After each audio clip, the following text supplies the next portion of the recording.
খাইতে মজা হইলেও পরে কিন্তু বোঝা যায় কতটা সাজা। ওয়েলকাম করছি নতুন একটা ভিডিওতে। আসসালামু আলাইকুম, আশা করি সবাই ভালো আছেন। আলহামদুলিল্লাহ, আল্লাহর রহমতে আপনাদের দোয়ায় আমিও ভালো আছি। আজকে দুপুরবেলা কি রান্না করব সেটাই আপনাদের সাথে শেয়ার করব। পুরো ভিডিওটি দেখার অনুরোধ রইল। চলে আসলাম তাড়াতাড়ি রান্নাঘরে।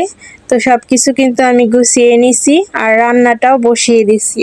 আজকে কিন্তু রান্না করব, ওই যে বললাম শুরুতেই, খাইতে অনেক মজা পরে বোঝা যায় সাজা। কেন বললাম জানেন কথাটা? এই যে দেখেন, আমি কিন্তু আজকে রান্না করতেছি বেগুন, আর বেগুন দিয়ে করতেছি দুইটা আইটেম। বেগুন কিন্তু আমার বরাবরই অনেক ভালো লাগে, কিন্তু পরে ওই যে বললাম সাজা পেতে হয়।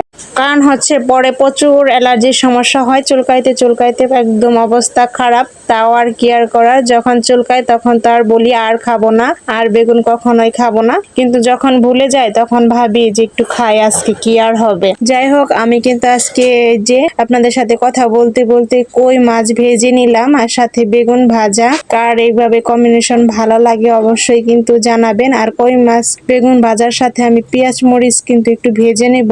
আমি কিন্তু বেগুন ভাজার মধ্যে যখনই বেগুন ভাজা করি, সাথে আমার পেঁয়াজ ভাজি লাগবে। কে এভাবে পছন্দ করেন অবশ্যই জানাবেন। তো আমার কই মাছ ভাজি বেগুন ভাজি শেষ। এখন কিন্তু আবার হচ্ছে তরকারির জন্য মাছ ভেজে নিতেছি। আগে আমার খেয়াল ছিল না মাছ ভাজতে, তাই আবার একটা কড়াইতে আবার মাছ ভেজে নিতেছি।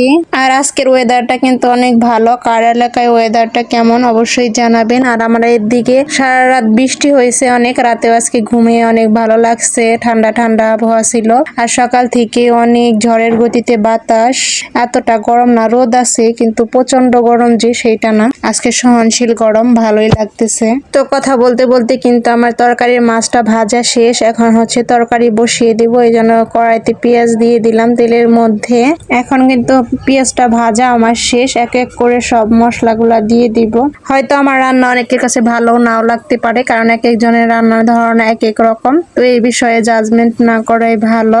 এক এক এলাকার রান্নাও এক এক রকম। আমি যেভাবে রান্না করি নরমালি সেভাবে আপনাদের সাথে শেয়ার করি। তো মশলাগুলো আমার দেওয়া শেষ। এখন ভালো মতো কষিয়ে বেগুন আর আলু আমি কেটে রাখছিলাম আগে, সেগুলা দিয়ে দিব। আজকে বেগুন আর আলু দিয়ে কই মাছ দিয়ে ঝোল করবো আর কি। বেগুন সবজিটা না সবভাবেই আমার ভালো লাগে, ভাজা ঝোল বা সবভাবেই আমার কাছে ভালো লাগে। কিন্তু পরে যে অ্যালার্জির সমস্যা হয় এই জন্য ভয় করে। আসলে আমাদের এমন একটা সমস্যা যে অ্যালার্জির সমস্যাটা, এত খাবার খাইলে সমস্যা হয়। পছন্দের খাবারগুলাই বেশিরভাগ বেশি সমস্যা হয়। কি আর করব, তারপরেও খাই, সমস্যা তো হয়ই অনেক খাবার খাইলেই। এত খাবার বাইসা যদি খাইতে যাই না, তাহলে আর জীবন চলবে না। যাই হোক, কথা বলতে বলতে কিন্তু আমার তরকারিটা কষানোর শেষ। ঝুলের জন্য একটু পানি দিয়ে দিলাম, আর পানি ফুটে উঠলেই আমি মাছগুলা দিয়ে দিব। রান্না কিন্তু আমার প্রায় শেষের দিকে। আর আমার মতো বেগুন সবজিটা কে পছন্দ করেন খাইতে অবশ্যই কিন্তু কমেন্টে জানাবেন। আর আমার রান্নাগুলা কেমন হলো তাও কিন্তু কমেন্টে জানাবেন। এই তো আমার রান্না বাড়া শেষ। এখন হচ্ছে আনাসের বাবা সকালবেলা আনারস কেটে রেখে গেছিল আমার জন্য। তো আজকে ভাবলাম দুপুরবেলা একটু বসে বসে খাই, যেহেতু আনাস এখনো ঘুমে আছে। রান্না বান্না শেষ করে ফেলছি।